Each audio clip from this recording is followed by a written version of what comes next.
So Jerusalem is into sorcery. We were just reading Isaiah 57, 1 through 5. Also read Nahum 3, 1 through 4. Speaks of this great whore being destroyed in one day. And I'm kind of interested in how America could be destroyed in one day other than nuclear devices, which is very possible. But it also says she shall be winnowed that same day. She shall be winnowed dry. Revelation 18, 8 through 10. Speaks of being destroyed in one day. Number 36, she's filled with many, many arrogance. She's filled with pride. She's filled with many things against Yahweh. Pride in Jeremiah 13, 9 through 10, and Jeremiah 50, 29 through 31. Arrogance, Jeremiah 13, 15. She's filled with blindness, Jeremiah 13, 22. It's also what the churches are spoken of in Revelation 3. She has idols, Jeremiah 13, 5. She's filled with unclean birds, Jeremiah 13, 27. Evil spirits, Matthew speaks of this in Revelation 18, 2. Famines will come upon her, Jeremiah 14, Jeremiah 15, and Jeremiah 21. Diseases and dead bodies, Jeremiah 14, Jeremiah 15, verses 4 through 7. Adulterers, a land of adulterers, Jeremiah 23:10. She's filled with false vision and filled with shame. Says that she will be judged at her borders, number 37. She will be judged at her borders in the land of her birth. We've discussed this in Isaiah chapter 60, verse 18. You can also read Ezekiel chapter 11, verses 10 through 11. And also read Ezekiel chapter 21. She will be judged at her borders. And recently, excuse me, an ex-IDF soldier has told me that Israel is preparing for an all-out frontal war on all four sides. They're practicing every day. The IDF is flying and doing dogfight maneuvers. They are preparing for an all-out war on every side or every border. Will she be judged at every border? The scripture says yes. Is it going to be this war or what's coming in the near future? I'm not sure. But whatever happens, we know that she will eventually be burned and destroyed. Number 38, burned and destroyed, Revelation 17:60, as well as the book of Joel. Number 39, she's called a wicked land. Zephaniah and their major prophets all say the same thing. They all agree. Number 40, as we already discussed in the earlier 5 videos, she does not care for the needy. And this is one of the sins that Yahweh holds against her. Read Isaiah 1, Jeremiah 5, and chapters 22. Also, number 41, the characteristic that she's also called is she's called the praise of all the earth. You know, Jerusalem is soon to be called the praise of all the earth. Zephaniah chapter 3, verse 20. Jeremiah 49, verse 25. Psalm 48, verses 2 and 3. And Isaiah chapter 10, verse 12. Characteristic number 42, she's called a cooking pot. And this is referring in Ezekiel chapter 11, verses 3 through 11, where she literally will cook her people, her children. The nations around her are going to encircle her and encamp around her, a siege round, and they will cook her out. They will starve her out with disease and famine until she finally gives up. Characteristic 43, she uses the moon for holy days. Isaiah chapter 1. And from Dr. Jack Finnegan, you can read how the Jews brought back a good portion of the Babylonian system, the Babylonian calendar, are still using it today. The 19-year time cycle, the using of the moon, with the crescent specifically, was brought back from Babylon. Something that you can read in Deuteronomy chapters 4 and 5. Yahweh did not show his face, only his back to the people, because he knew that they would worship it. They would put up something like the nations that were being cast out before them would do. And that's why he did not want the moon to be used as far as a crescent here or the full moon, however you term that, or however you use the moon to count your cycles, he didn't want the phases of the moon to be seen, because eventually Israel would turn them into demonic deities. They would worship the sun, the moon, and the hosts of the heavens. And that's exactly what happened. Does Yahweh know his people? Does he know his bride? Better than she knows herself. She would use she would use the moon for holy days. Ezekiel chapter 8 and chapter 9. The Jews today worship to the east. They face to the east and worship the sun.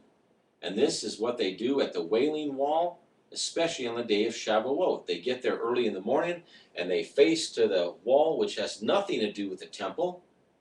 Josephus says that that wall was specifically built for Herod as a retaining wall. Had nothing to do with the temple. And famous archaeologists in the land of Israel have reiterated this time and time again. It has nothing to do with the temple. His name is Micha Ashkenazi. He said it has nothing to do. And yet the Jews line up there at this idol and they bow to it. The same time that the Muslims are sounding off their prayers and facing the east and worshiping their moon deity. The same thing that the Jews and the Christians are doing on the day of Pentecost or Shavuot. But it says in Ezekiel 8 and 9 that they worship to the east. And it speaks specifically of 25 men. And that is exactly the number of the courses of the Levitical priests that there were, 24 in all. You can read that in Luke chapter 1 and other places, Luke 1 through chapter 1 through 3, in which we see that Zacharias was in the course of his servitude, how we know that the time that John the Baptist was born. And it also says that there were 25, 24 being the Levitical priests, and one high priest, or 25. And they were all bowing to the east. Characteristic number 44. She will have double calamity. Double calamity. Sword, famine, pestilence, and disease will be poured upon her in double portion. Everyone of the earth has fallen of the short of the glory of Yahweh. There is no doubt about that. We have all fallen short in his glory. None of us are considered perfect. None of us have kept his commandments perfect. And yet, for those who have been given much, like Luke says, to whom has been given much, much is required, much is expected. Much was expected of Jerusalem, and this is why she will have a double punishment. Proverbs chapter 1, verses 23 through 33. Proverbs 6, verses 10 through 15. Jeremiah 5:12, let's go to this. Jeremiah 5:12. Jeremiah 5:12. They have been untrue to Yahweh and have said, "It is not he, no evil comes upon us, nor do we see sword or scarcity of food." And yet it says, in those days, sword and scarcity of food, exactly what's going to come. Jeremiah 51:17 through 23 speaks of double calamity, or double punishment. Isaiah 47, 6 through 15.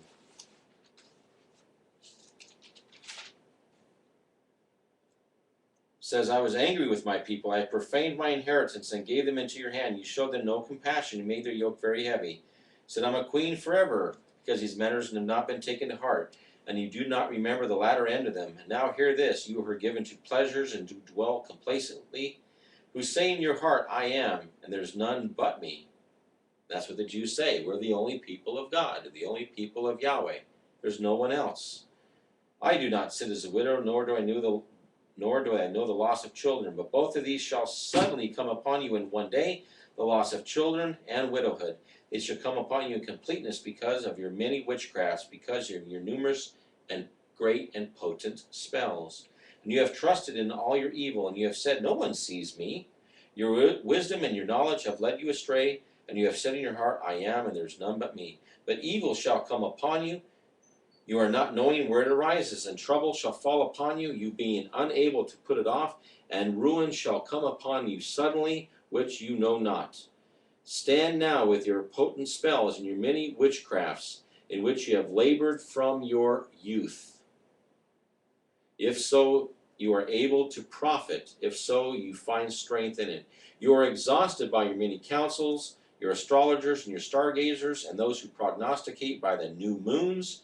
Stand up and save yourself from what is coming upon you. See that they shall be stubble, and fire shall burn them. They do not deliver themselves from the power of the flame. There is not any coal to be warmed by them, nor a fire to sit before it. So then shall be to you with whom you have labored, your merchants from your youth, and they shall wander each one to his own way, and there is none to save you. Read Jeremiah 50, speaks of her double calamity, and Ezekiel chapter 7, 1 through 10. Ezekiel chapter 7, 1 through 10. In closing, I have approximately 30 more characteristics that speak of Jerusalem as this great whore. But brethren, there's just so much that can be gone through with this, adding line upon line, and I don't want to take another 5, 10, 15 videos because they're so short in showing this. But if anyone would like any more information regarding this, please email me at gdr.endtimes.news@gmail.com. That's gdr.endtimes.news@gmail.com, or gdraum@gmail.com, and I'd be happy to send you the information that we've been speaking about today in full with an Excel spreadsheet that you can go through all these characteristics for yourself at your leisure. You can see exactly what we've been proclaiming here at the Congregation of Yahweh, line upon line and precept upon precept and statute upon statute. We're allowing the scriptures to do the proclaiming of exactly who this great whore is. And by far, we can say it is not America. I will say, though, that I believe that this entire earth is in the hand of Satan, as we know that he tried to tempt Yeshua with worshiping him. All the kingdoms have been given to him. This whole world is Babylon, a system of greed, of democracy, of the way of the self. Financially, spiritually, religiously, it's all about the self, all about greed of gain. But yet there is only one mother whore, and her little daughters, according to Ezekiel 16 and Ezekiel 23, are running all around this earth, and soon they will be gathered again to her.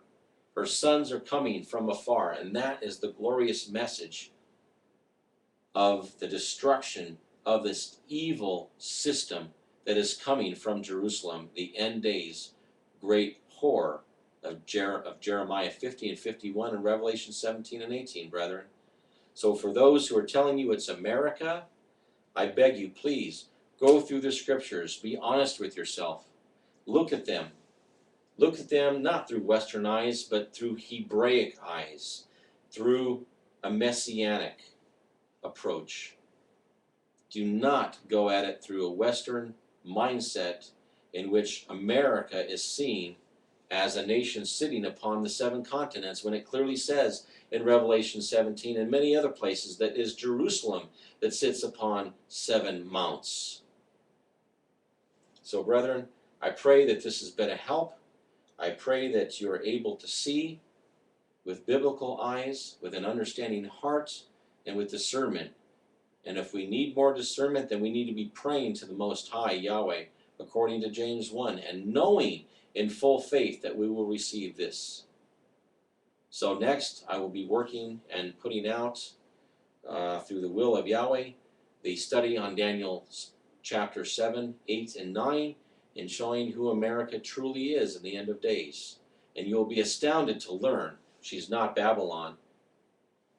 I believe, according to Scripture, and will again allow Scripture to interpret Scripture, that America is, and possibly could be, the evading force that will take Persia in the end of days, or modern day Iran.